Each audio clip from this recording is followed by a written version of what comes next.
সকালবেলা এই পরোটা আর চা আমার কাছে মনে হয় নাস্তার জন্য সবচেয়ে বেস্ট। তো আজকে আমি যেভাবে পরোটা তৈরি করি সেই রেসিপিটি আপনাদের সাথে শেয়ার করব।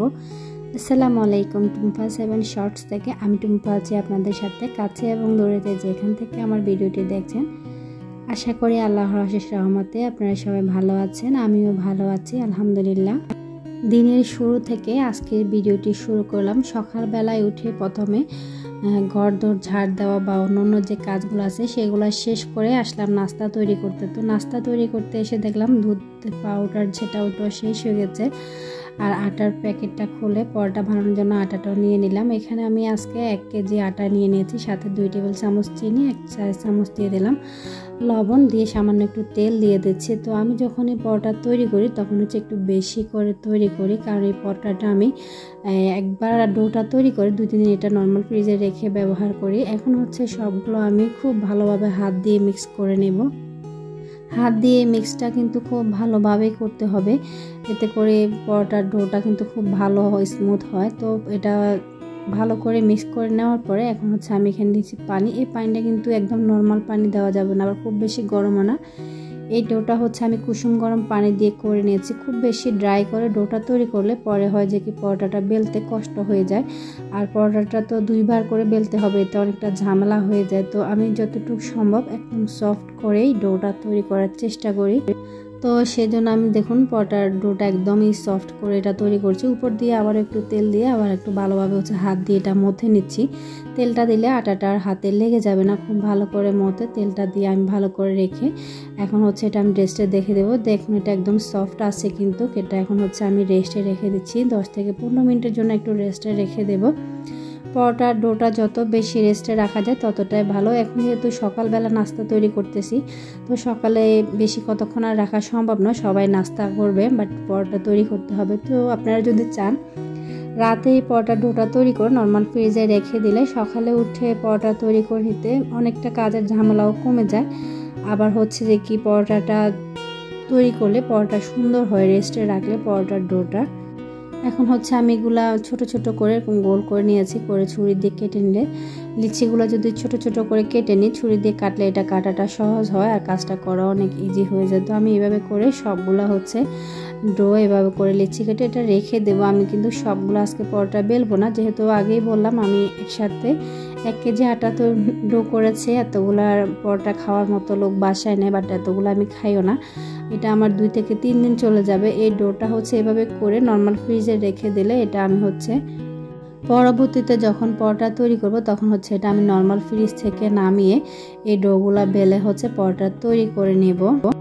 অনেকে পরোটা বেলেও হচ্ছে ফ্রিজে রাখেন, সেটাও ইজি, তবে সেক্ষেত্রে একটু বেশি ঝামেলা মনে হয়। ডো তৈরি করা থাকলে আমার মনে হয় এমনি অনেকটা কাজ ইজি হয়ে যেত, সেই কারণে আমি এরকম ডো করেই ফ্রিজে রেখে দিই।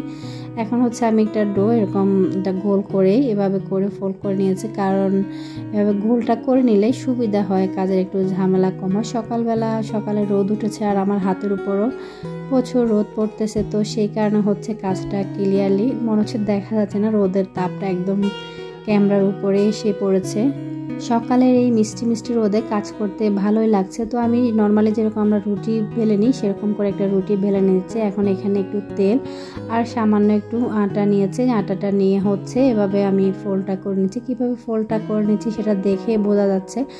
পরোটার ফোল্ডটা মানে এটা অনেকভাবে করা যায়, তবে আমার কাছে মনে হয় এটা সবচেয়ে ইজি, আর এভাবে করলে ভাঁজগুলো অনেক বেশি ফুলেও ভালো। আমার কাছে এই ভাঁজটাই বেশি সহজ মনে হয়, এভাবে পরোটা খেতে বেশি ভালো লাগে। সকালের মিষ্টি মিষ্টি রোদে এইভাবে পরোটা করতেছি, আমার কাছে কিন্তু ভালোই লাগছে। আপনাদের কাছে কীরকম লাগছে অবশ্যই কমেন্ট করে জানাতে পারেন।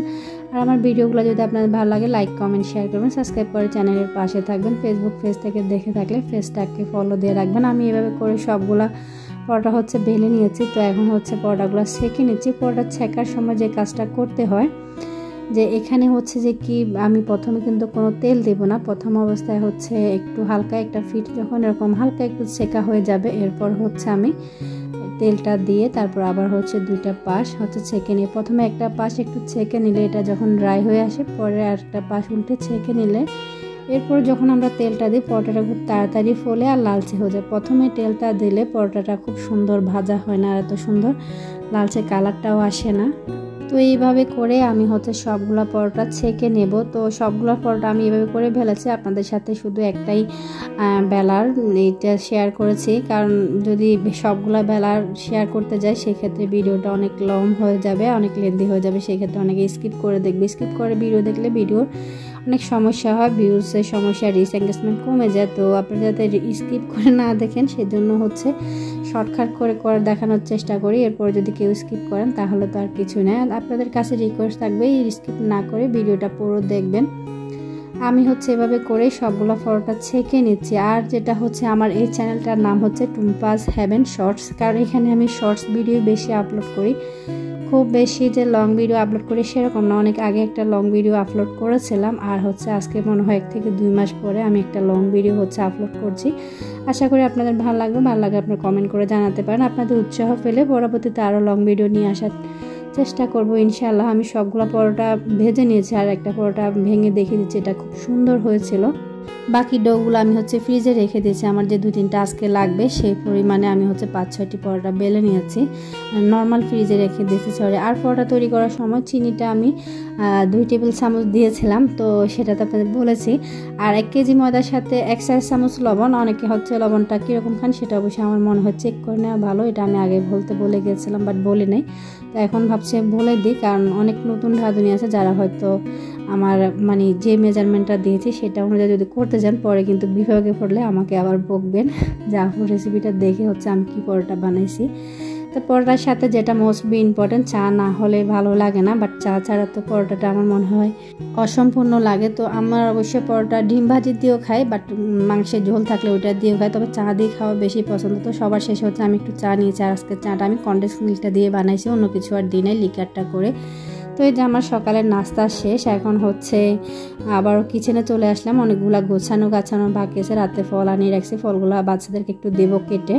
তো এই যে আমার আজকের ভিডিও এই পর্যন্ত, আজকের মতো এখানে বিদায় নিচ্ছি। আল্লাহ হাফেজ।